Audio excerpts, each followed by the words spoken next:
Interesting from someone who obviously knows what it is to be under pressure. He said it very clearly. I'm so sick of hearing how, quote, talented this group of players is and all the amazing clubs they play for. If you aren't going to show up and actually give about playing for your national team, decline the invite. Talent is great. Pride is better. I don't feel like shelling out extra money for that. Shit. We're on plus. Oh, no. We're on plus. Come on, man. Ale, thoughts? Come on, We're on man. plus. While the sentiment that Landon Donovan has shared there is something that I think many people share when it comes to this group of players, I'm not sure that he should be the conduit of information. I'm just saying. It's interesting that you say it, and I interrupt you for a reason, because Carly Lloyd, and I told producer Beto this on our call earlier today, I said it's very Carly Lloyd coded. And she responded, quote, "They don't make them like you guys anymore. # different breed." When I think of the United States and their success at the national team level, while Landon Donovan plays a part of that and Clint Dempsey plays a part of that, it's not what made those teams efficient and effective and hard to play against. It was the personality of the totality of the group. It was the sum of the parts. And it was the personality, and Christian Pulisic, again, I'll go back to something he said. You know, it's easy to point at the fight and the aggression. Those teams had fight. First and foremost, they were difficult to play against because they kept running. And I can tell you this, and having played against the United States, part of the conversation in preparation to play against the United States would be, no, estos gringos sí corren. Estos gringos corren y van y vienen y van y vienen. Yeah, and they'll never stop, and they'll keep coming, and they'll keep fighting, and they'll make it difficult, and they'll get behind the ball, and they're going to challenge the ball and get numbers around the ball, and they would be organized and disciplined and all those things.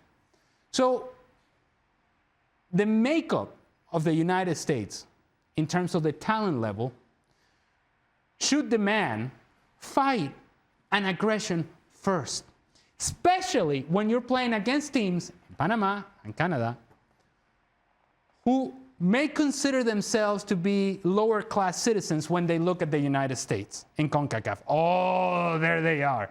You are the target if you're the United States. Mm-hmm. And the quicker you realize this and accept this, you would understand that Panama has been looking up at you for a while, and Canada has been looking at you for a while, and you are the target. And I'm coming after you, and I'm going to challenge you every time that I get an opportunity to play. So if you're not ready for the fight and you're not ready for the aggression, you're not going to win this sort of games. Kirk? He's right. Landon Donovan is right in the sentiment. Pride. You got to care. If not, decline. Because we've seen national team coaches in the past not take players to the World Cup for those very same reasons. Right. Like who? Like a lot of different players. Landon would know exactly who I'm talking about. This group, what irks the previous generation about this group is they've had all the advantages given to them that previous generations have not. Landon Donovan was a hell of a player. A Landon Donovan today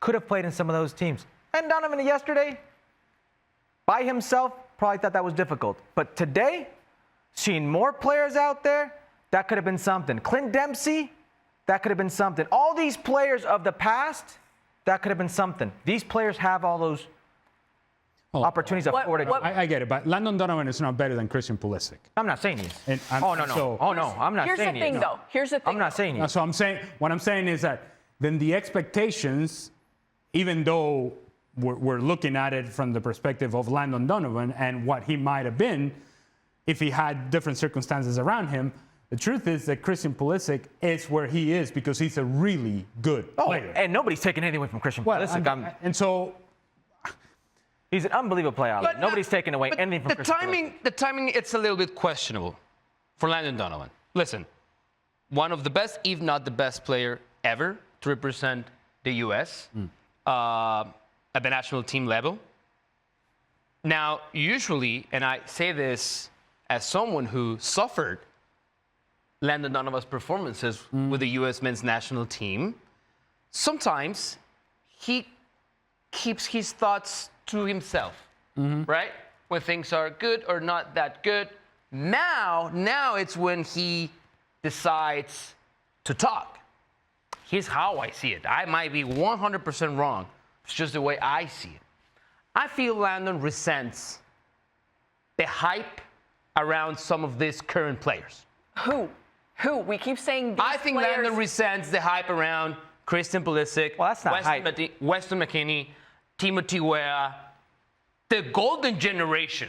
And he even puts talent in quotations.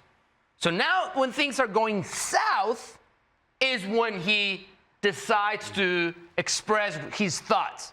I think it comes from a place where he resents, again, the hype and the praise that some of these players receive. I don't think he resents the hype, but I think he absolutely demands that this is earned. This generation, I mean, we can go back to 2002. Landon was a teenager. That generation did something. You know, Bob Bradley's generation, 2009, 2010, they did something. What happened, Mom? Jurgen Klinsmann, you know, national team, group of death, they did something. This generation, if it doesn't involve Mexico, they've not done anything. So while Christian Pulisic, Tyler Adams, Weston McKennie, individually in your clubs, you are of a different breed than we've seen in this program before. Absolutely. Christian Pulisic, when it's all said and done, is going to be the best player on the men's side in the U.S. men's national team that's ever played the game. And he's only 26 right now. Yeah. That's going to happen. But it ain't happened yet. Not with this team. They've not had those moments where they've had to overcome at the international stage against real competition. And that's what irks players of the past. That's all it is. That's all it is. And this generation, sometimes it feels like they don't care. Because I'm going to go back and I'm going to be comfy here in Milan, at Juventus. Those are nice. That's just what I'm going to do. Clean. Those are clean. Those are very Right? clean. We know They're not as clean as Christina's shoes. And I'll let you will know this. We come from a generation where you had that chip on your shoulder because nothing was given to you. And these players right now, you have, and I say this giving them credit for having that good half season or that good season, and you're off. You're on the radar to some of the most important leagues, some of the most important teams, and that didn't happen before. So take advantage of it and bring that back to the national team. How do you guys think current players will take Landon's words? Here's why. U.S. soccer in this country, right, tends to be a small club, right? It's not that big compared to other countries like Mexico or in South American soccer. And if you take the attendance of the games this weekend, yeah, it's really it's small. an even smaller club. Really small. So if I'm one of the younger players, part of this Nations League Final Four, I was going to do the Sage joke, but I'll save that for later. Final Four roster. Throw it away. Don't save it. Not that one, another one. Delete it. And if I'm one of those young players and I see what maybe my idol says that about our team, I feel that's going to have an even more negative effect on some of these players. And if you don't have the right leadership with the manager or among players, I mean, this can have a consequence on those young players. Hercules doesn't want to hear this, but they're considered all-timers. Oh, no, you're right. We already turned the page on this, guys, and we don't even pay attention. And so, look, that Landon Donovan comes out and says something I don't think that has any significance to this group of players. I don't think that matters to them whatsoever. I agree. It'll be something that people will talk about in the news cycle, and then that news cycle will disappear as things quickly often do. Yes. Most likely. Yes. And so I'm taken aback a little bit by some of the things and how dismissive Christian Pulisic was in his post-match there. And that's the thing that is concerning. And so if I go away from the fight and the aggression that he doesn't want to talk about, then let's talk about the tactics and let's talk about the performances. And I would ask to Christian Pulisic, what is your best position in this national team? What is it that you want to do in order to be the most successful version of yourself and most impactful version of yourself with this national team? Don't you think Pochettino had that conversation with him? Well, I imagine that he did, but it doesn't show in the way. It didn't look like it. It doesn't show because he's playing sort of this underneath playmaking role that I don't think suits his skill set. He can appear there, but he has to start from wider areas. Not in a deep block. Appear in the middle as a second striker, if you will, every so often, but not start there because I think he needs space. Timothy Webb playing on the left-hand side, and some will say, well, that's how the goal came about. Okay, that's a one sequence in which it actually worked. But think about logically. Tim Weah is a guy that likes to run in space. When you play him on the left-hand side and he wants to cut to his right foot, which is where he feels most comfortable, he's cutting into the help, into the crowd, into the midfielders, not into space. And you lose an outlet down the right-hand side. Now, I could keep going in questions that I have about the tactical approach of Mauricio Pochettino and how he utilizes his team. But if we focus on Christian Pulisic, what is your best position? If you want to play free, if you want to be the sort of the Messi of Argentina to the United States, then be free. Have a feel for the game. Appear here, there, and everywhere. Right, but communicate it. Communicate it. But what tends to happen with Christian Pulisic is, because of the same personality that doesn't like to engage with the media or whoever, he tends to disappear. He tends to go quiet. Here's the thing, and though. this team cannot afford Christian Pulisic to go quiet.